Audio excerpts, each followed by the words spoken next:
This is an excerpt from the Good for Nothing podcast. If you're interested in listening to the rest of the episode, go to the Good for Nothing YouTube channel or check us out on Spotify.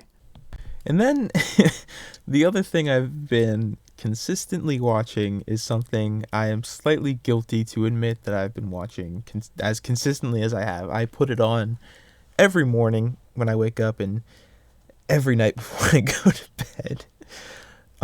It's a little show known as Teen Titans Go. I talked about this on my page a little bit, but I don't know, man. I really love it. It really clicks something in my brain for some reason. Like, it really scratches an itch. Because obviously, as everyone else was, I was really upset when they canceled the original show, right? And it's like, you really replaced the original show with such a terrible reboot? Like, you really did that? Are you serious? Why would you ever do that? But once you get past that and once you go into it and you're like, this is a parody. This is not meant to be a serious thing. This is a complete parody of everything involving the DC universe. It becomes a really enjoyable time. And as I was watching it, I was like, the first season is a little bit more kids show-ish, and don't get me wrong, they never really escape fart jokes and stuff, and that's whatever, you get past that. But later on, they start to reference a lot more of the DC universe and a lot more of like the expanded universe, and they start to make like really deep cut jokes.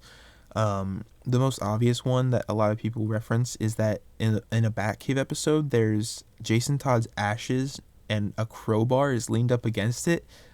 Like, that joke's not for kids. That joke is for people who know what happened, and that's messed up. Like, that's so terrible.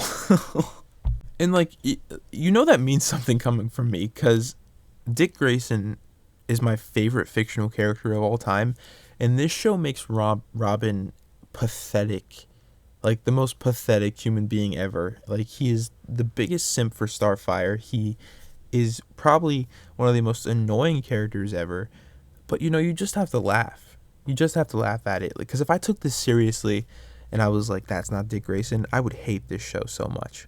But I just don't care. It's just a fun time. And Beast Boy is fantastic, and he has bars. He sings some fire songs.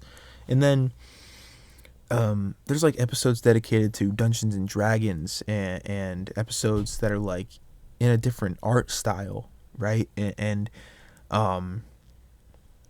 there's like a whole episode that's pretty much like a glorified music video. And then they go back to the old Titans animation sometimes, and a recent episode I watched, they went back to like 60s era DC animation stuff, and it's a really cool show that has deep cuts to people that are my age or way older. And then there's also content for kids. It's a really good balance, I'd say. And then obviously the Teen Titans Go to the movies is a great movie. Like, all around, it's just a really good movie. And I'm really glad that the show has started to get recognition for being actually funny and not just some terrible replacement for the old show. Because that's really not what it is. Like, I think that the old show might have gotten canceled no matter what. And then the original cast, like all the original cast, got an opportunity to come back for this show, and they still have a job. So I'm not going to fault it for that. Like, I think it's just a really good watch. Like, it's a fun time. And then most recently, like the most recent episode I watched went back to the Batcave, right? But this time they explore upstairs, like they explore Wayne Manor. And Dick Grayson's like, I grew up here, this is my house. And the team's like, oh, you were filthy rich, you must have had so many cool things.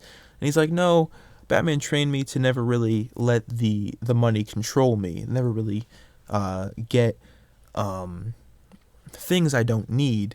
And then we see Dick Grayson's room, and he's living like All-Star Robin. Like, if you don't know what All-Star Batman and Robin is, in that, Batman is a bastard, and he makes Dick Grayson eat rats to survive. He makes him eat rats. In Teen Titans Go, we learn that Robin, upstairs in the Wayne Manor in a mansion, lived in a little hobbit hole that had a bucket for the bathroom, blankets, and one pillow on concrete floor, and it has like mold and grime like building up in the corners, and he has no posters of anything he likes, and he just has like a punching bag and some weights with cobwebs on it, and that's where he lived with no natural sunlight. And remember, this is in the hallways of Wayne Manor, like a giant mansion with big rooms and bathrooms everywhere, but he was in this little hobbit hole living like a rat. Like, that is so messed up. But the show gets away with it because it's a kids show. I just think it's great. It's a great watch. If you've never watched it because you spite it, go into it realizing that it's a different thing. It's a parody, and it's a great time. You'll have fun. Trust me. I recommend it.